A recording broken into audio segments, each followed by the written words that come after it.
Kalau bilang saya DKJ ya. Selamat malam teman-teman. Ini bukan hanya spesial untuk acara ini, spesial juga untuk saya. Saya sebenarnya ingin membaca Akhlak Tohari karena kemarin dibicarakan dan buku itu penjualannya masih buruk. Tapi kayaknya di sini Saya penjual melulu. ini namanya aja jual buku sastra, Bang. Jual buku saut. Oke. Tapi tampaknya baik Daud maupun Anwar Tohari tidak tersisa di sini dan tidak ada teman yang bawa kayaknya. Saya akan membaca satu part, nanti kalau kelihatan kalian senang ya bisa tambah 2 part dari cerita bersambung Back yang selama setahun terakhir nongol di Kumparan Plus.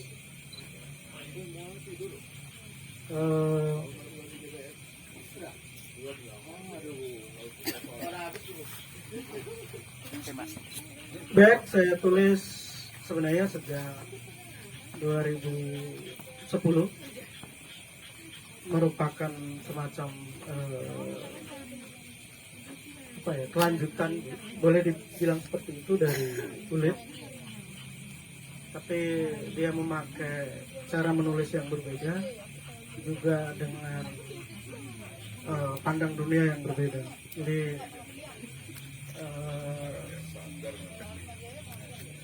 Kulit menjadikan sandiwara radio sebagai bingkai bagi tokoh utamanya, dan Back tokoh utamanya melihat dunia dalam cara sepak bola.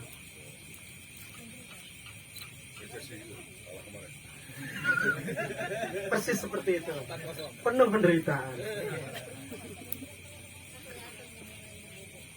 Back bab 1, lapangan. Aku sudah menyangka kalau tempat ini akan tampak menyedihkan. Mudah membayangkan hal tersebut.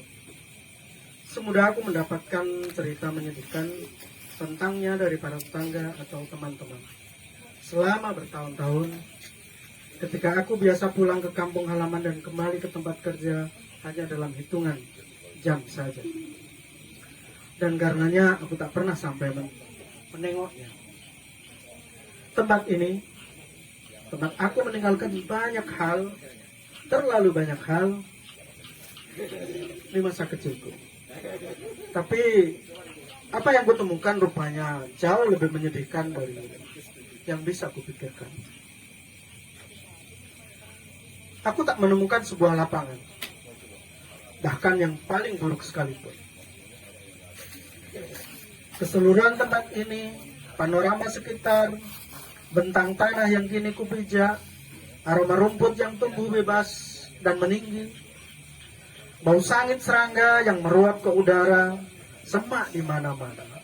Di sini, di sana lagi, dan di sana lagi. Nyaris merata. Hanya pantas jika disebut bekas lapangan. Itu persis kita menyebut setumpuk puing sebagai bekas bangunan, atau segerumbul semak sebagai bekas jalan setapak, atau sekeping papan sebagai bekas meja. Di sisi utara, bagian yang dekat dengan jalan, terpajak 2 tonggak kayu yang satu dengan lainnya berjarak sekitar 3 meteran, masing-masing dorong ke arah berlawanan. Apakah itu gawang? Ya, itu gawang. Atau lebih tepatnya bekas gawang. Meski demikian, satu-satunya bukti yang bisa kupegang untuk meyakini bahwa 2 tonggak yang tak berhubungan, bahkan ternyata saling menolak itu, adalah ingatanku semata. Lain tidak.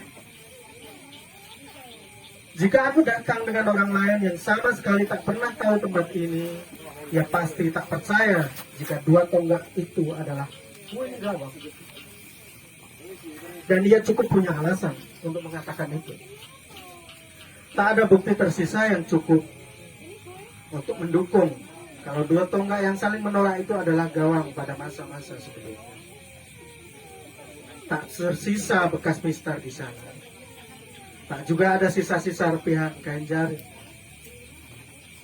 Dan tak usah ditanya perihal tanah, cekung, becek, dan botak dengan bekas-bekas tapak sepatu bola, tempat biasa seorang kiper berdiri termangu sendirian. Tak ada apa-apa. Bahkan pada salah satu tonggak terlihat seekor sapi jantan besar yang tengah memamah dia. Boleh jadi sapi itulah yang memamah puing yang telah lunak dan berjamur paling akhir dari gawang yang sedang kucari. Membelah bekas lapangan itu menerobos rumput liar setulang kering. Aku mengayun kaki dari arah utara menuju ke sisi selatan. Sepatu bola berbu 6 yang baru pertama kalinya aku coba pakai meski sudah kubeli sejak setahun lalu, terasa goyah dan menderita ketika menyentuh permukaan tanah yang jauh dari rantai. Ia adalah sepatu bola termahal yang pernah kupunya, yang kuhadiahkan untuk diri sendiri demi menyambut hari ini. Ketika aku kembali ke tempat ini setelah tak kurang dari 15 tahun meninggalkannya, aku nyaris terguling ke samping ketika menginjak gundukan kecil dan cukup keras yang bersembunyi di balik rumput tinggi. Beruntung tubuhku sedikit bisa mengimbangi dan engkelku tak sempat tertekuk. Tapi jelas aku merasakan denyar di tubuh karena sempat membayangkan bagaimana rasanya dengan berat badanku yang sekarang jatuh terpelanting ke samping. Yang menyusul kusadari 2 kakiku berlari dengan menyeret dan berseok. Segera terasa kedua tungkaiku berkoordinasi dengan amat baik. Barangkali sepasang kaki balita 3 tahun yang baru 2 bulan bisa berlari akan berlari jauh lebih baik dari itu. Dan alangkah berat badan rasanya. Berapa lama kedua kaki ini berdiam di bawah meja kantor, terbekap dalam sepatu pantofel murah, meringkuk dalam kaos kaki yang resmi, dan keriput oleh hawa sejuk pendingin ruangan. Berapa lama kaki ini tak berlari dalam sepatu berpul. Ini sepatu yang hingga usia 15 kupercayai sebagai satu-satunya jenis sepatu yang berjodoh dengan kakiku. Mungkin 3 tahun. Aku mendengar mulutku sendiri mendesiskan jawaban. Aku tentu saja tertawa. Mungkin. Aku jelas sedang berusaha membohongi diri sendiri dan sebagian diriku ingin mempercayai. Aku ingat dengan jelas kapan terakhir aku bermain sepak bola. Di kompetisi Agustusan antar divisi di pabrik. 4 tahun lalu. Mana bisa aku lupa dengan pertandingan tak penting antara tim penulis editor melawan tim satpam yang berakhir hanya 15 menit kemudian untukku. Ketika kiperku sendiri, seorang editor buku pelajaran sejarah bertubuh bulat yang sempoyongan bahkan sejak pemanasan, menubruk dan menindihku, mengirimku ke rumah sakit, dan aku pulang 3 hari kemudian dengan lengan kiri yang sudah tak lurus lagi. Dan ini sudah akhir Juli, jadi bukan mungkin, tapi pasti. Pasti lebih dari 3 tahun. Lebih pasti lagi 3 tahun 11 bulan dan 21 hari. Itu adalah total waktu terakhir kakiku memakai sepatu bola. Juga menyentuh bola nyaris dalam segala bentuk dan jenisnya. Bahkan nyaris sepanjang waktu itulah aku menyapi diri untuk tak menontonnya. Dan itu juga waktu yang kurang lebih aku habiskan untuk menambah rantai di kakiku, yang kutukar dengan kursi kerja yang lebih besar, meja yang lebih lebar, beberapa ratus ribu kenaikan gaji, dan mengepalai sebuah divisi yang tak ada stafnya. Dan senyatanya tak ada pekerjaan. Dan di atas semuanya sebuah perjanjian dengan setan yang pada akhirnya bubar. Aku terus menyeret betisku seperti pesakitan menyeret bola besi, membelah tanah bersemak yang semakin tak bisa dikenali lagi ciri-ciri lapangannya. Dan aku mendengar suara pluk pluk pluk yang seirama langkah kakiku.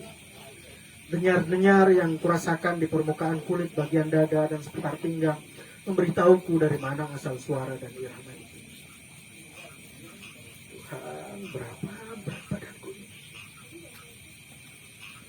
Memasuki lapangan paruh selatan, rumput liar digantikan oleh ilalang yang semakin ke selatan semakin tinggi. Tepat pada sebuah titik, aku memutuskan untuk berhenti. Napasku memberat dan aku merasakan tungkaiku linu. Tapi bukan itu alasanku. Ya, di sini. Pasti di sini. Pasti di sini. Desakku pada diri sendiri. Aku celingak-celinguk seperti anak pramuka sedang mencari sandi petunjuk. Ini tempat apa dan di mana dan akan menuju kemana. Tak ada apa-apa yang bisa kujadikan pengaruh. Aku tak diragukan lagi adalah seorang manca yang memasuki negeri asing. Aku menjejak-jejak tanah di bawah sepatu bola. Tanah ini terlalu lunak, nyaris becek. Apakah aku masih ada di dalam lapangan? Atau jangan-jangan sudah masuk hutan? Gerumbul ilalang hampir setinggi paha bersambung langsung dengan rimbun hutan jati milik perhutan. Pagar hidup yang dulu jadi pembatasnya sudah tak ada lagi. Tak ada secuil pun bukti jejak artefak atau apapun yang bisa membantuku menentukan.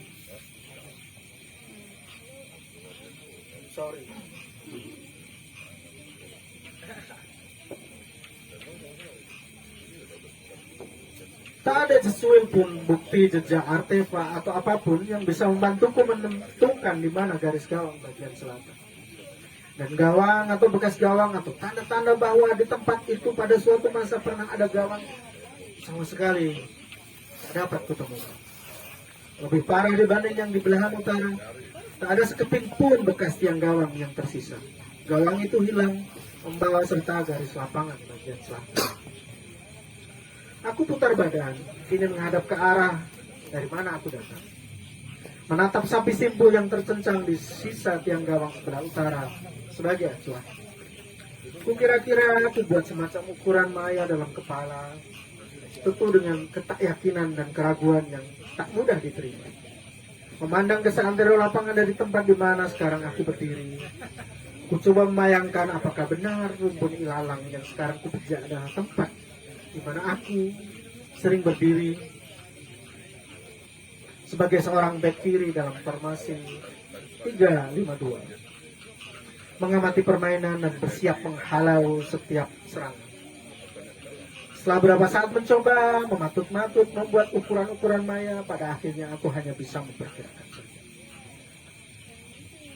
Aku yakin di sini. Gumamku dengan nada jauh dari mata. Atau setidaknya di sini. Kataku lagi, sembari menggeser berdiriku sedikit ke depan. Lalu geser lagi selangkah ke samping. Aku mendapatkan sedikit penguatan ketika memandang ke sudut kiri lapangan sisi selatan. Tempat gerumbul ilalang tumbuh paling tinggi. Ya, pasti di sana. Pasti di sana. Aku manggut-manggut sendiri. Sudut kiri selatan sejak dulu telah ditumbuhi ilalang. Jadi kusimpulkan disitulah pasti sudutnya. Kalau main pakai back sayap, aku akan sering main di situ. Kataku lagi. Seakan-akan seseorang ada di sampingku menyimak ceritaku tentang bekas lapangan dan segala riwayat. Agung kemana anak itu? Kerja apa dia? Sudah kawin belum? Dan apakah masih sekencang dulu larinya? Atau jangan-jangan sepertiku, tak main bola lagi, linu dan lemah. Aku tertegun-tegun membayangkan betapa menderitanya Agung, back sayap kiri tercepat yang pernah ada dalam sejarah sepak bola desa ini, saat lari dan membawa bola di antara ilalang setinggi itu.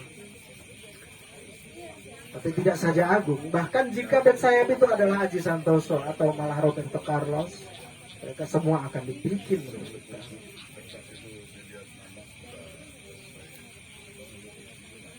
Masih memikirkan bahwa aku adalah bek kiri dalam sebuah pertandingan dari masa lalu, membayangkan ke arah mana dulu aku bergerak saat tim memulai serangan.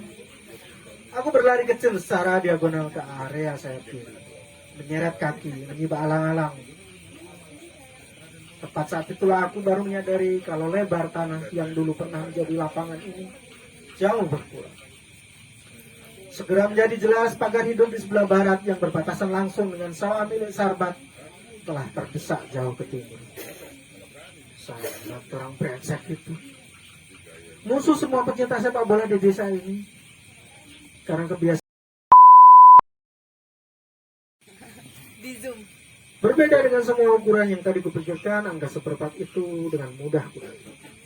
Jangankan diriku yang begitu menghafal tempat ini, siapapun akan tahu dengan segera dengan melihat ke arah gerbang barat kuburan yang terletak di seberang jalan di belakang gawang utara yang kini sudah tak ada. Dulu gerbang kuburan itu sejajar dengan garis barat lapangan. Kini jarak antara keduanya hampir cukup untuk sebuah gawang. Tak dapat dielakkan, garis sejarah telah menentukan lapangan sepak bola Desa Lero.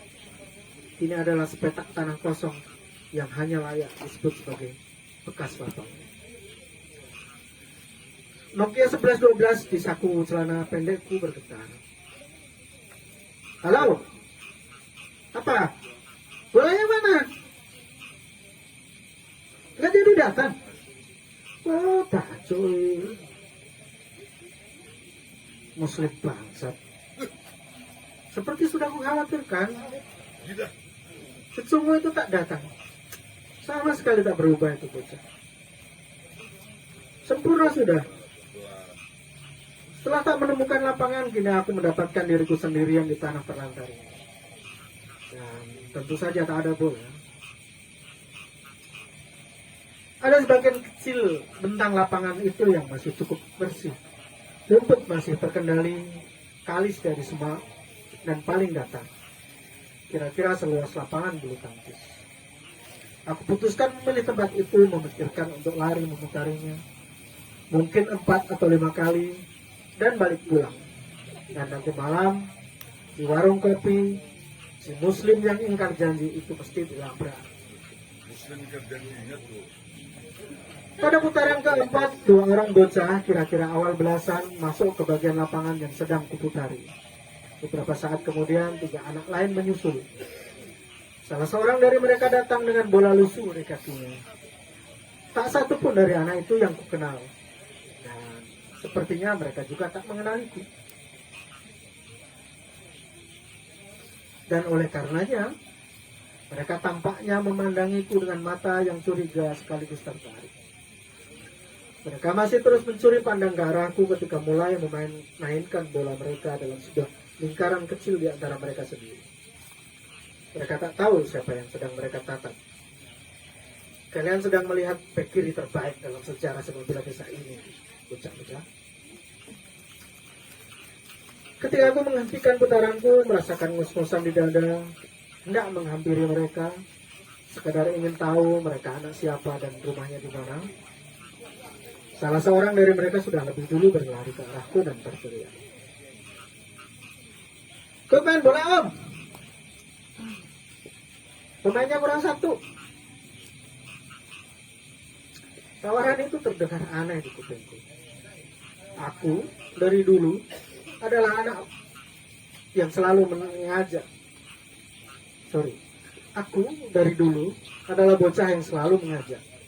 Bahkan seringkali memaksa orang lain untuk ikut main bola. Kini mendengar itu keluar dari bibir bocah lain, dan itu ditujukan padaku. Aku tiba-tiba merasa jadi seorang bocah gemuk idiot yang diajak bermain anak-anak nakal semata sebagai kenang-kenangan. Tapi coba periksa, rasa senang macam apa ini? Kurasa kalau aku bisa memandang wajahku sendiri, aku akan tahu betapa sumringah mukaku. Ya, terima atau tidak, aku adalah bocah gemuk idiot yang akhirnya mendapatkan tempat terbaik. Tapi aku tak mau terkesan murah di depan bocah-bocah tak tahu sejarah itu. Main di mana? Tawarku. Berlaga enggak? Gawangnya enggak ada gitu. Pakai gawang kecil om, kata si bocah dengan nada menggurui, sembari mengacungkan sepasang ranting yang dipegangnya. Di sisi utara tak jauh dari tonggak bekas gawang yang tak dipakai mencincang sapi, seorang bocah lain tengah menancapkan sepasang ranting yang dipasang sejajar dengan jarak masing-masing kira-kira 4 tapak kaki. Tanpa mengangguk sebagai tanda sepakat dan segera lupa dengan rasa gengsi yang tadi kutunjukkan, aku menyabet ranting dari tangan si bocah. Sini, aku yang pasang. Dan aku menancapkan gawang kecil. Kapan terakhir aku melakukannya, ya? Omnya mau, kita main 3-3. Teriak si bocah memberitahu teman-temannya yang menunggu. Tim segera dibagi 2 karena menjadi satu-satunya orang dewasa. Aku ditempatkan di tim yang 2 pemain lainnya adalah bocah-bocah paling kecil di antara kelima dari mereka. Kalian maju, aku back, seruku. Begitu gawang kecilku kena berdiri. Untuk sepak bola gawang kecil, orang terakhir di depan gawang adalah back. Dan aku tahu orang itu haruslah aku. Bola gembos dilempar ke udara dan diperebutkan. Pertandingan dimulai. Dan segera saja kelihatan lapangan tengah kami kalah total. Dan gawang yang kukawal segera mendapatkan benturan. Tapi segera kurasakan, aku tak hanya menghadapi gempuran tim lawan, tapi juga berat badan dan otot yang karat. Beberapa menit setelah sekian percobaan dan beberapa blok dan penyelamatan, sejauh itu hasilnya lumayan. Aku Isdan, aku back, dan aku mau menjadi back. Itu kata yang kuucapkan di kelas 3 ibtidaiyah saat diminta menyebutkan cita-citaku di depan kelas. Aku mengulanginya lagi di kelas 1 SMP, kemudian sekali lagi di kelas 2 SMP. Kini, sore ini, di depan sebuah gawang selebar 4 tapak kaki, pada usia nyaris 30 namun dengan kondisi badan serasa jelang 60, kembali kutandaskan bahwa aku adalah seorang back. Aku Isdan, aku back. Dan aku tetap seorang back. Lalu sebuah sontekan pendek yang memungkasi sebuah umpan tarik dari kanan gagal kupotong. Sepakannya tak sempurna, tapi justru karena itu aku terpikir.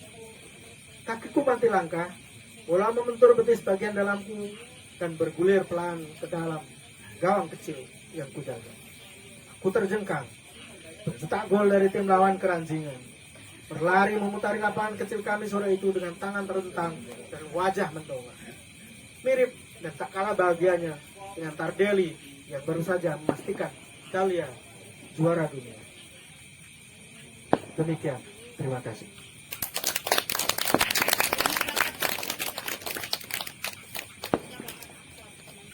Gimana? Oh ya? Aduh. Jadi merah. Jadi pengen tambah lagi. Enggak. Terima kasih. CBS, terima kasih teman-teman. Terima kasih Datuk Saud Situmorang. Yang bukan Sitor Situmorang.